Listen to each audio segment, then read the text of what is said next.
Hello and welcome to my channel. My name is Chrissy Hodges, advocate for OCD, particularly Pure OCD, which is the name of my memoir, which I don't have with me now because I'm in London. Pure OCD, the invisible side of obsessive compulsive disorder. I'm also a certified peer support specialist and referral consultant, helping to find therapists for you wherever you are in the world. NOCD is an app. Inside the app, you can find resources, plus connect with people who have OCD. Also, you can get telehealth in so many parts of the world. Check them out at treatmyocd.com. Just wanted to do a quick video. It is OCD Awareness Week, which is the second week of October. And I am in London. Just ran my second international event this year. I have Spain coming up as well. And a couple things came up. I wanted to share them with you, mainly about my own journey and how I got to become an advocate. But also so many of you really want to give back and you want to do something to help the community, and you feel like you're scared or you feel like you could never talk about your intrusive thoughts. I just wanted to share some stuff with you today. OCD Awareness Week is when a lot of people talk about their experience. I'm always excited about this week because then I can pull back because everybody else is posting about OCD awareness and I do that every week. And so it's kind of like, cool, take the reins.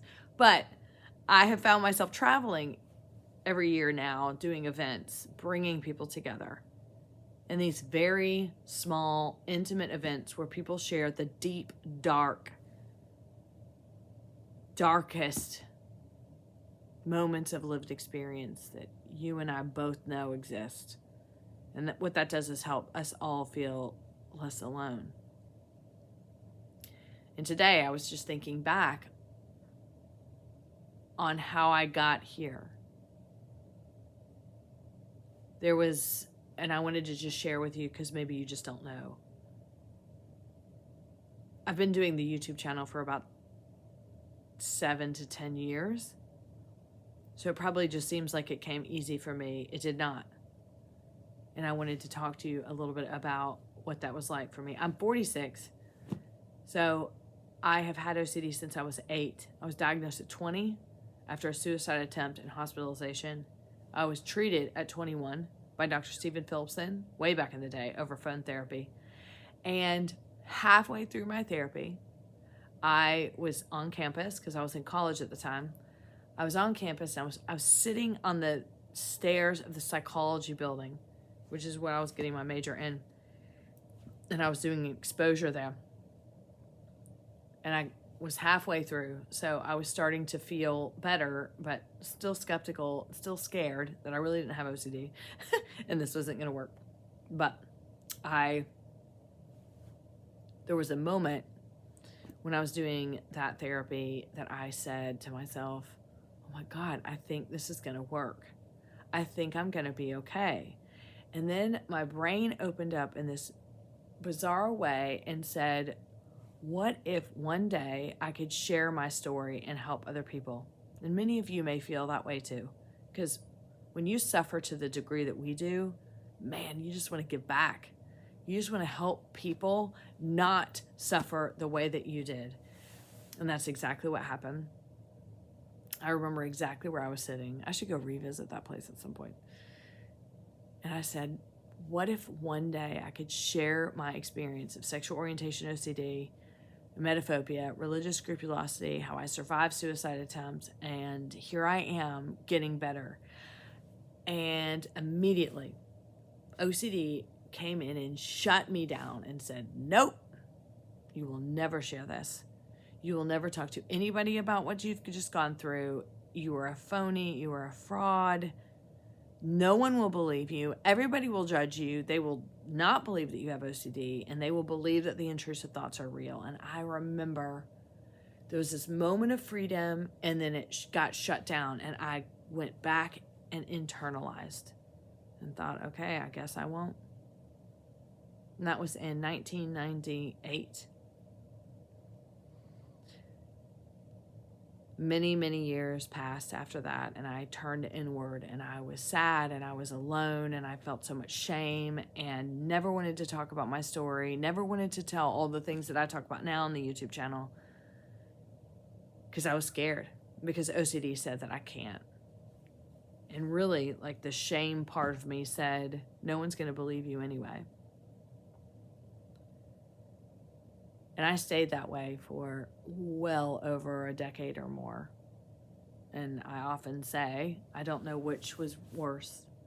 When I lived with OCD and didn't know what it was, or when I recovered symptomatically from OCD and couldn't tell anybody, so I was still stuck in the shame closet.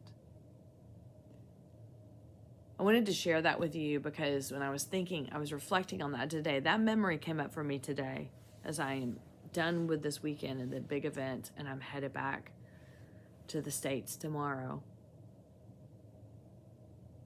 Thank goodness I didn't listen, even if it took me 13 years later.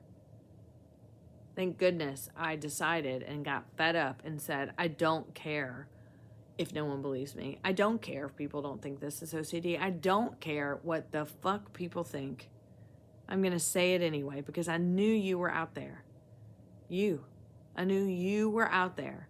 And I knew that I needed you, and I knew that you needed me. Because we're walking on this earth thinking we are the only people that experience this horrible, disabling, crippling, paralyzing disorder. And I knew at 33 years old, it's time. It's time.